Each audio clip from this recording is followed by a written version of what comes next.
नाजरीन बहुत अच्छे व्यू लिए थे, बहुत अच्छी बातें की थी, सबके इंटरव्यू लिए, सबके कमेंट्स लिए, सबके साथ बातें की, वो की थी हमने उर्दू में। अब मेरे साथ जो मैडम है, जो क्लाइंट मेरे साथ बैठे हुए हैं, क्लाइंट कह लूँ या उनको मैं कह लूँ एक डीजे कह लें आप, डीजे मेरा बाबू गाना चला दो वो कह दें, या फिर 101 पे मेरे साथ मौजूद है मैडम फैज़ा मैडम जी। मैं नाम गलत ले लिया तो तुसी क्लियर कर देना। ਇਹੀ ਪਹਿਲੇ 5 ਵਾਰੀ ਕਿਹਾ ਕਿ ਮੈਂ ਫੈਜ਼ਾ ਨਹੀਂ ਆ ਮਾੜੇ ਜੇ ਪਿੱਛੇ ਰੱਖੋ ਆਈਸਕ੍ਰੀਮ ਖਿਲਾਉਣ ਲੱਗੇ। ਇਹ ਫੈਜ਼ਾ ਨਹੀਂ ਆ, ਮੈਂ ਫਾਇਜ਼ਾ ਵਾਂ। ਤੇ ਇੱਥੇ ਜਦੋਂ ਵੀ ਕੋਈ ਪੰਜਾਬੀ ਡੀਜੇ ਆਏ ਨਾ ਉਹ ਕਹਿੰਦਾ ਹੁੰਦਾ ਮੈਡਮ ਫੈਜ਼ਾ, ਨਹੀਂ ਜੀ ਫਾਇਜ਼ਾ ਮਹਿਮੂਦ। ਅੱਛਾ ਤੁਹਾਡੇ ਆਉਣ ਦਾ ਬਹੁਤ ਸ਼ੁਕਰੀਆ। ਅਗਲਾ ਸਵਾਲ ਪੁੱਛੋ। ਮੈਂ ਮੈਡਮ ਜੀ ਇੱਕ ਛੋਟੀ ਜਿਹੀ ਗੱਲ ਕਰ ਲਾਂ। ਹੁਸਨ की तारीफ ही बड़ी ਜ਼ਰੂਰੀ ਹੁੰਦੀ ਹੈ, ਨਾਲ ਕਹਿਣਾ ਜ਼ਰੂਰੀ ਹੁੰਦੀ ਹੈ। ਤੁਹਾਡੀ ਇੰਨੀ ਅੱਛੀ ਸਮਾਈਲ, ਇੰਨੀ ਅੱਛੀ ਲੁੱਕ, ਕਿਹੜਾ ਪਾਰਲਰ ਜਿੰਦ ਕੋ ਤਿਆਰ ਹੁੰਦੇ ਹੋ? ਪਹਿਲੀ ਵਾਰ ਕਿਸੇ ਨੇ ਕਿਹਾ ਨਹੀਂ ਇਹ ਜਿਹੜਾ ਹੁਸਨ ਹੁੰਦਾ ਇਹ ਕੁਦਰਤੀ ਹੁੰਦਾ, ਇਹ ਉਤੋਂ ਬੰਦਾ ਲੈ ਕੇ ਆਂਦਾ। 101 ਤੇ ਇਹ ਪ੍ਰੋਗਰਾਮ ਕਿਸ ਤਰ੍ਹਾਂ ਆਏ ਹੋ, ਕਿਸ ਤਰ੍ਹਾਂ ਕੰਮ ਕੀਤਾ ਹੈ? ਡਾਇਰੈਕਟ ਪ੍ਰੋਗਰਾਮ 'ਚ ਹੀ ਆ ਗਏ ਹੋ ਜਾਂ ਸਟਰਗਲ ਕੀਤੀ ਜੇ ਜਾਂ ਆਉਣ ਦਾ ਸ਼ੌਕ ਸੀ? ਅੱਛਾ 2-3 ਸਵਾਲ ਤੁਸੀਂ ਪੁੱਛ ਲਏ, ਚਲੋ ਮੈਂ ਇਕੱਠੇ ਜਵਾਬ ਦੇ ਦਿੰਨੀ। ਇਹ ਰੇਡੀਓ 'ਚ ਆਉਣ ਦਾ ਮੈਨੂੰ ਕੋਈ ਸ਼ੌਕ ਨਹੀਂ ਸੀ, ਯਕੀਨ ਮੰਨੋ। ਨਾ ਹੀ ਮੈਂ ਲਿਸਨਰ ਸੀ, ਨਾ ਹੀ ਮੈਂ ਰੇਡੀਓ ਨੂੰ। ਇਹ ਕਹਿੰਦੇ ਹੁੰਦੇ ਨਾ ਬੜੇ ਅਰਸੇ ਤੋਂ, ਬੜੇ ਸਾਲਾਂ ਤੋਂ ਸੁਣਨ ਦੇ, ਇੱਦਾਂ ਦੀ ਕੋਈ ਕਹਾਣੀ ਹੈ ਹੀ ਨਹੀਂ। ਇਹ ਨਾ ਮੇਰੀ ਜ਼ਿੰਦਗੀ 'ਚ ਜਿਹੜਾ ਵੀ ਕੰਮ ਹੋਇਆ ਉਹ ਅਚਾਨਕ ਹੀ ਹੋਇਆ, ਇੱਕਦਮ। ਅੱਛਾ ਸੁਣਿਆ, ਦੇਖਿਆ, ਆਡੀਸ਼ਨ ਹੋਣ ਦੇ ਤੇ ਉੜਦੇ ਹੀ ਆ ਗਏ। ਜਦੋਂ ਬੰਦਾ ਸੋਚੀ ਪਿਆ ਤੇ ਬੰਦਾ ਗਿਆ, ਫਿਰ ਕੋਈ ਕੰਮ ਹੁੰਦਾ ਹੀ ਨਹੀਂ। ਆਡੀਸ਼ਨ ਹੋਏ, ਅੱਛਾ ਮਾੜਾ ਜਿਹਾ ਸੋਚਿਆ ਆਡੀਸ਼ਨ 'ਚ ਕੀ ਬੋਲਾਂ, ਕੋਈ ਤਿਆਰੀ ਕੁਛ ਨਹੀਂ ਕੀਤਾ, ਬਸ ਇਹੀ ਸੀ ਕਿ ਰੇਡੀਓ ਸੁਣਿਆ ਸੀ, ਰੇਡੀਓ ਜਿੱਦਾਂ ਬੋਲਦੇ ਉਹ ਈਦ ਉਦ ਨੰਗੀ ਸੀ। ਮੈਂ ਕਿਹਾ ਬੱਕਰੇ ਬੁਕਰੇ ਫਰਿੱਜ 'ਚ ਰੱਖੇ, ਇੰਝ ਹੋਇਆ ਉਂਝ ਹੋਇਆ, ਆਡੀਸ਼ਨ ਦਿੱਤਾ, ਲਓ ਜੀ ਸਲਾਮ ਅਲੈਕਮ, ਆਪਾਂ ਰੇਡੀਓ 'ਚ ਆ ਗਏ। ਆਏ ਆ ਤੇ ਇੱਥੇ ਆਪਾਂ ਉਰਦੂ ਸ਼ੋਅ ਕੀਤਾ। ਉਰਦੂ ਸ਼ੋਅ ਕਰਦਿਆਂ ਕਰਦਿਆਂ ਇੱਕ ਦੇ ਵਿੱਚ ਕੋਈ ਪੰਜਾਬੀ 'ਚ ਗੱਲ ਕਰਦੀ, ਉਹ ਸਾਡੀ ਮੈਮ ਨੁਜ਼ਰਤ ਬਾਰ ਕਾਬਲੇ ਮੁਹਤਰਮ ਕਹਿੰਦੇ ਪੁੱਤਰ ਪੰਜਾਬੀ ਆਉਂਦੀ? ਮੈਂ ਕਿਹਾ ਮੈਮ ਜੀ ਲੋ ਵੱਖੀਆਂ ਦੀ ਹੱਟ ਦੀਆਂ ਆਪਾਂ ਪੰਜਾਬੀ ਦੀਆਂ, ਤੁਸੀਂ ਕਰਾ ਲਓ ਪੰਜਾਬੀ ਸ਼ੋਅ।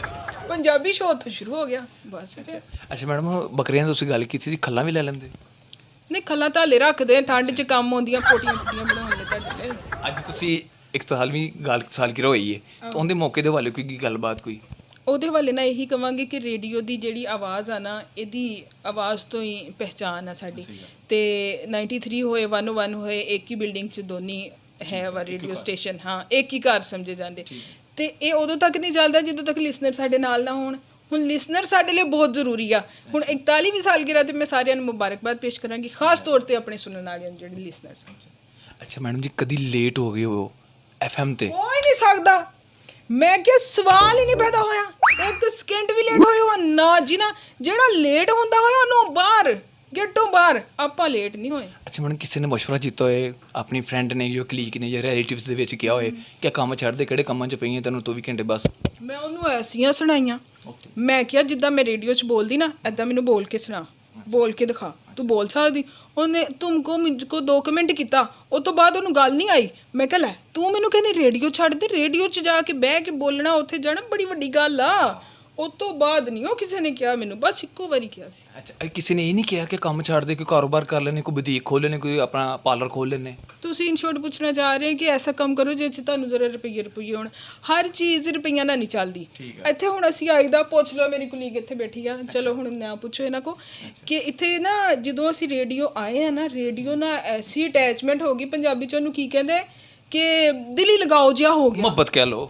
ਆਹੋ ਤੁਸੀਂ ਹਰ ਗੱਲ ਘੁਮਾ ਘਮੂ ਕੇ ਮੈਂ ਬਦਲ ਲੈ ਜੰਨੇ। ਅੱਛਾ ਆਹੋ ਐਸਾ ਇੱਕ ਲਗਾਓ ਹੋ ਗਿਆ ਰੇਡੀਓ ਨਾਲ ਕਿ ਅਸੀਂ ਨਾ ਆਈਏ ਨਾ ਇਦਾਂ ਨਹੀਂ ਲੱਗਦਾ ਜਿੱਦਾਂ ਰੋਟੀ ਦੇ ਨਾਲ ਚਾਰ ਦਿਨ ਨਹੀਂ ਚੜੇ। ਹਾਂ ਸਵਾਦ ਉਹ ਜਿਵੇਂ ਚੜਦਾ ਪੰਜਾਬ ਤੇ ਲੈਂਦਾ ਪੰਜਾਬ, ਦਿਨ ਨਹੀਂ ਪੂਰਾ ਹੁੰਦਾ ਉਹ ਹਿਸਾਬ ਆ। ਇਹ ਮੈਡਮ ਜੀ ਇਹ ਪੰਜਾਬੀ ਤੁਹਾਨੂੰ ਬੇਸਿਕਲੀ ਸੀਰੀਅਸ ਸਵਾਲ ਮੇਰਾ ਜਿਵੇਂ ਬੈਸਟ ਲੱਗਦੀ ਹੈ ਜਾਂ ਉਰਦੂ? ਅੱਛਾ ਨਹੀਂ ਉਰਦੂ ਨਹੀਂ ਮੈਨੂੰ ਪਸੰਦ, ਮੇਰਾ ਯਕੀਨ ਮੰਨੋ ਸਿਰ ਦੁਖਦਾ।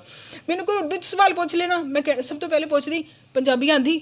ਉਹ ਕਹਿਣਾ ਹਾਂ। ਮੈਂ ਕਿਹਾ ਕਿਉਂ ਸਿਰ ਦਿਖਾਉਂਦੀ ਆਪਣਾ ਵੀ ਤੇ ਮੇਰਾ ਵੀ? ਪੰਜਾਬੀ ਮੈਨੂੰ ਜ਼ਿਆਦਾ ਪਸੰਦ ਆ। ਅੱਛਾ ਮੈਡਮ ਜੀ ਕੋਈ ਐਸਾ ਮੈਸੇਜ ਜ਼ਬਰਦਸਤ ਹੈ ਸਾਡੇ ਚੈਨਲ ਵਾਸਤੇ? ਪੈਗਾਮ ਇਹ ਆ ਕਿ ਤੁਸੀਂ ਜ਼ਿੰਦਗੀ 'ਚ ਜਦੋਂ ਵੀ ਕੋਈ ਵੀ ਕੰਮ ਸ਼ੁਰੂ ਕਰਦੇ ਨਾ, ਉਹਦੇ 'ਚ ਪਹਿਲੇ ਤਾਂ ਪੂਰੀ ਮਿਹਨਤ ਪਾ ਦਿਓ, ਰੱਜ ਕੇ ਮਿਹਨਤ ਕਰੋ। ਉਸ ਤੋਂ ਬਾਅਦ ਅੱਲਾ ਤੇ ਛੱਡ ਦਿਓ। ਇਹ 2 ਗੱਲਾਂ ਸੁਣੀਆਂ ਹੋਈਆਂ। ਤੀਜੀ ਗੱਲ ਜਿਹੜੀ ਬਹੁਤ ਜ਼ਰੂਰੀ ਕਿ ਲੱਗੇ ਰਹੋ। ਅਸੀਂ ਕਹਿੰਦੇ ਕਿ ਅਸੀਂ ਕੰਮ ਸ਼ੁਰੂ ਕੀਤਾ ਕੰਮ 'ਚ ਕਿ ਤੁਸੀਂ ਆ ਚੈਨਲ ਬਣਾਇਆ, ਤੁਸੀਂ ਕਹਿੰਦੇ ਅਜੇ ਜੀ ਬੜਾ ਮਸ਼ਹੂਰ ਹੋ ਜੇ, ਅਜੇ ਜੀ ਰੁਪਈਏ ਹੋਣ ਲੱਗ ਪੈਣ, ਅਜੇ ਜੀ ਕਾਮਯਾਬ। ਇੰਝ ਨਹੀਂ ਹੁੰਦਾ। ਸਕੂਨ ਨਾਲ ਬਹਿਣਾ ਪੈਂਦਾ, ਗੱਲਾਂ ਸੁਣਨੀਆਂ ਪੈਂਦੀਆਂ, ਮਿਹਨਤ ਕਰਨੀ ਪੈਂਦੀ ਤੇ ਤੁਸੀਂ ਸਾਲ 1.5 ਸਾਲ 2 ਸਾਲ ਲੱਗੋਗੇ ਉਹ 'ਚ ਕਾਮਯਾਬ ਹੋਗੇ ਇਨਸ਼ਾਅੱਲਾ। ਮੈਡਮ ਜੀ ਰੇਡੀਓ ਦੇ ਹਵਾਲੇ ਨਾਲ ਕੋਈ ਐਸਾ ਮੈਸੇਜ ਦਿਓ ਸਾਨੂੰ ਕਿ ਸਾਡੀ ਆਉਣ ਵਾਲੀ ਨਸਲ ਨੂੰ ਵੀ ਪਤਾ ਹੋਏ ਕਿ ਰੇਡੀਓ ਕੀ ਚੀਜ਼ ਹੈ? ਦੇਖੋ ਰੇਡੀਓ ਸਟੇਸ਼ਨ ਜਿਹੜਾ ਨਾ ਇੱਕ ਆਵਾਜ਼ ਤੋਂ ਪਹਿਚਾਨਿਆ ਜਾਂਦਾ। ਹੁਣ ਅਸੀਂ ਇੱਥੇ ਆਨੇ ਹਰ ਰੋਜ਼ ਅਸੀਂ ਸ਼ੋਜ਼ ਕਰਦੇ, ਲੋਕੀ ਸੁਣਦੇ, ਤੇ ਇਹ ਇੱਕ ਵਨ ਦੀ ਪਹਿਚਾਣ ਆ ਕਿ ਇੱਥੇ ਜਿਹੜਾ ਅਸੀਂ ਲੋਕਾਂ ਦੇ ਨਾਲ ਗੱਲਾਂ ਸ਼ੇਅਰ ਕਰਦੇ ਉਹਦੇ 'ਚ ਉਹਨਾਂ ਦਾ ਇਲਮ 'ਚ ਇਜ਼ਾਫਾ ਹੁੰਦਾ। ਘਰੇਲੂ ਟੋਟਕੇ ਦੱਸਦੇ, ਸਿਹਤ ਦੇ ਹਵਾਲੇ ਨਾਲ ਗੱਲ ਕਰਦੇ, ਤੇ ਅਸੀਂ ਕਹਿੰਦੇ ਇਹਨੂੰ ਤੁਸੀਂ ਸੁਣਦੇ। ਰੇਡੀਓ 'ਤੇ ਹਮੇਸ਼ਾ ਐਸਾ ਪੈਗਾਮ ਦੇਣ ਦੀ ਅਸੀਂ ਕੋਸ਼ਿਸ਼ ਕਰਦੇ ਜਿਹਦੇ 'ਚ ਅਗਲੇ ਦੀ ਭਲਾਈ ਹੋਏ, ਬਿਹਤਰੀ ਹੋਏ, ਉਹਨੂੰ ਕੋਈ ਫਾਇਦਾ ਹੋਏ, ਉਹਦੇ ਇਲਮ 'ਚ ਇਜ਼ਾਫਾ ਹੋਏ, ਤੇ ਇਨਸ਼ਾਅੱਲਾ ਇਹ ਹਮੇਸ਼ਾ ਚੱਲਦਾ ਰਹੇਗਾ ਇਸੇ ਤਰ੍ਹਾਂ।